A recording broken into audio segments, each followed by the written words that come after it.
Halo semuanya, selamat datang di channel kami. Ini video pertama, jadi di channel ini saya mau membagikan tutorial cara gratis bagi pemula, baik itu baik kepada pemula untuk mempelajari pemrograman gitu. Dan dimulai dari apa sih?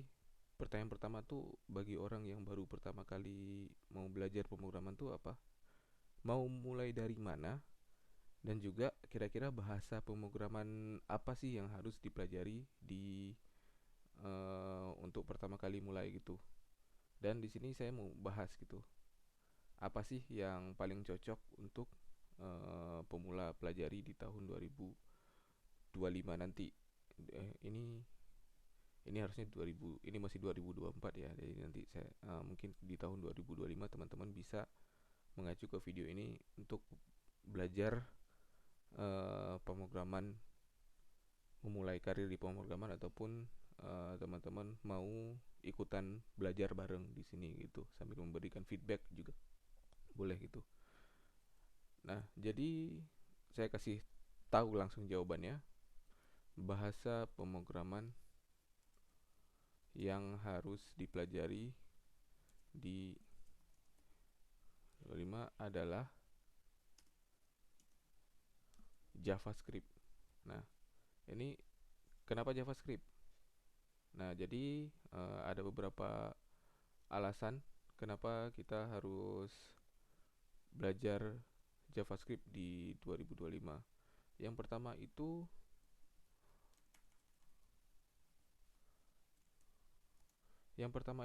ini paling populer gitu. Bahasa pemrograman yang paling populer. Terus eh, kita bisa lihat dari survei developer ini ya, tahun 2024 sama di Stack Overflow. Ini kalau ini penting banget, ini kayak forum kita ngebahas kalau ada masalah, terus nanti ada teman-teman developer lain yang ngejawab gitu.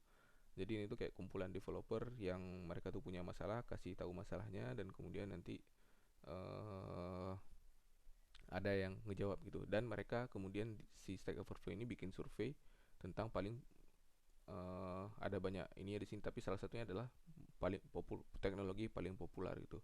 Bahasa pemrograman, scripting dan markup itu paling populer itu yang pertama itu adalah JavaScript, kedua HTML, CSS, Python, SQL dan TypeScript.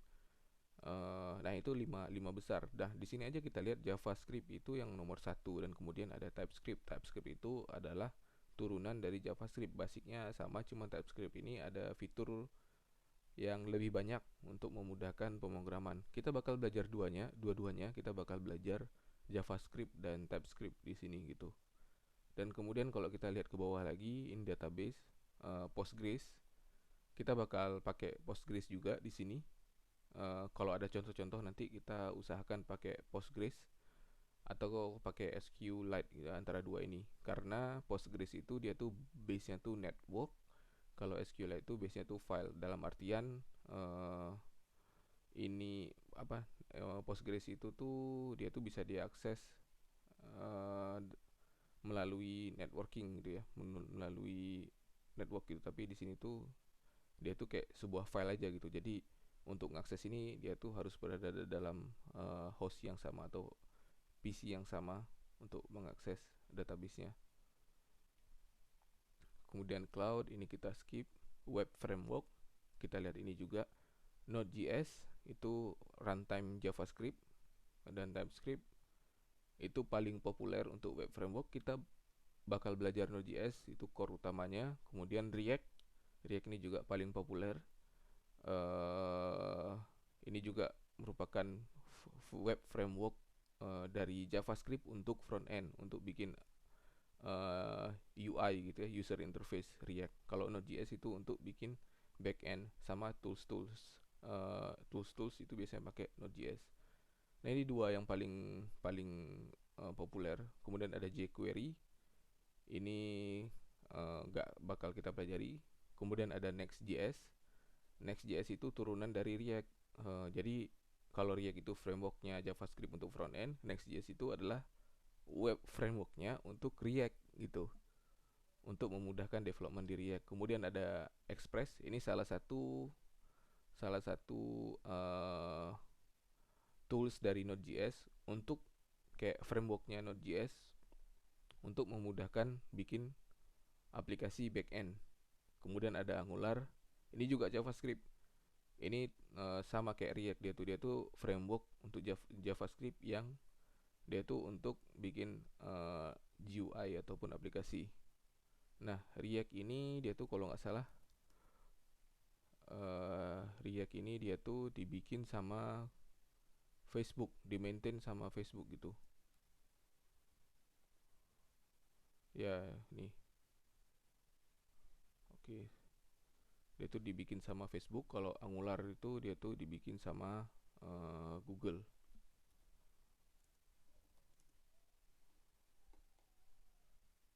Nah, dikembangkan oleh Google. Itu bedanya ya, tapi lebih banyak yang pakai React. Karena React juga paling lama kalau nggak salah. Jadi karena dia itu paling populer pertama, terus yang kedua juga dia itu banyak job opportunity. Jadi sekarang kalau di perusahaan-perusahaan itu orang udah lebih terbuka sama sama JavaScript, karena yang pertama dia tuh bisa front end back end, yang mana jadi kalau dia punya satu orang aja dia bisa ngerjain front end, dia bisa ngerjain back end, bisa full stack gitu, jadi lebih gampang. Jadi perusahaan tuh kayak lebih menghemat orang aja gitu, satu orang bisa ngerjain dua-duanya, jadi orang mungkin lebih terbuka. Terus kemudian JavaScript juga ekosistemnya udah bagus banget sekarang, jadi banyak banget job opportunity untuk JavaScript. Kemudian ekosistem yang luas, jadi karena banyak yang pakai, banyak job opportunity, jadi dia juga punya ekosistemnya itu luas banget. Eh, Contohnya tuh NPM aja. NPM ini untuk download package JavaScript gitu, untuk kita tuh yang memudahkan pekerjaan kita. Nah, ini tuh yang pakai ada 17. Ini itu yang nge-maintain. Jadi package-package di sini itu eh apa namanya? Ini salah satunya aja ya. Ada banyak lagi yang lain kayak PNPM. Kemudian ada Yarn package manager untuk JavaScript. Ini aja dipakai sama 17 juta developers di seluruh dunia. Itu ekosistemnya luas banget. Ada PNPM, terus ada Yarn lagi untuk package manager. Tapi kita bakal fokus ke NPM aja nantinya, karena itu yang paling banyak dipakai gitu. Dan nanti kalau misalkan udah paham dengan yang banyak dipakai, baru kemudian kita ke ke mana ke pelajari untuk yang tools yang lainnya gitu, karena kita udah punya basicnya dulu. Nah, selanjutnya dia juga komunitas yang aktif gitu. Nah, jadi dia populer, dia banyak job, dia punya ekosistem yang luas, dan otomatis dia itu punya komunitas yang aktif dan ramai juga. Nih saya kasih contoh aja React. React itu yang tadi ya, JavaScript, apa namanya, framework untuk uh, buat front end. Dia tuh stars di sini tuh aja 231.000. Ini udah banyak banget. Dan ini orang yang komunitasnya juga di sini, isu-isunya sama pull requestnya dia tuh tetap terus di maintain gitu, sampai ini masih ada sampai kita lihat code-nya aja ya, 5 jam yang lalu gitu. 5 jam yang lalu mereka tuh masih uh, ngubah-ngubah di sini gitu. Maksudnya ada yang dioptimalkan di sini, jadi terus di maintain, artinya itu juga bagus gitu untuk dipakai. Jadi ada yang bantu lah gitu dengan komunitas yang aktif ini. Jadi JavaScript ini uh, benefit benefit bisa untuk front end, bisa juga back end, dan juga yang kedua dia tuh sangat mudah untuk dipelajari. Bahkan teman-teman nggak perlu basic computer science ataupun basic engineering gitu untuk mempelajari JavaScript ini, karena banyak banget dokumentasinya dan kita bisa pelajari gitu. Eh, Cara mulai JavaScript. Jadi kalau mau mulai belajar JavaScript,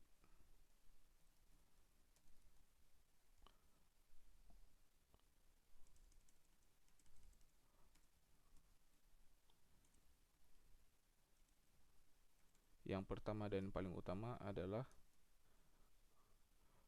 like, subscribe, dan komen di channel ini, karena saya bakal fokus ke pengembangan aplikasi menggunakan JavaScript. Dan yang kedua, teman-teman bisa juga belajar sendiri gitu, sendiri di online gratis, kayak di Waitress Schools. Ini gratis belajar JavaScript sih, tapi saya sarankan teman-teman belajar, coba lihat di Waitress School, kemudian juga lihat video-video selanjutnya di channel ini, karena kita bakal belajar bareng cara menggunakan JavaScript gitu. Oh ya, ini satu lagi saya lupa di sini, benefit bisa untuk front end, bisa juga back end, dan bisa juga mobile app. Nah, mau dia iOS ataupun Android,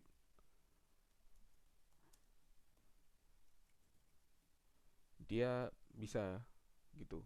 Jadi banyak banget benefit, ya mantap banget lah benefitnya dari JavaScript ini.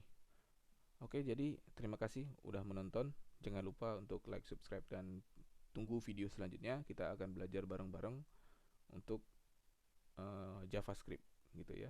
Sampai jumpa di video berikutnya. Bye.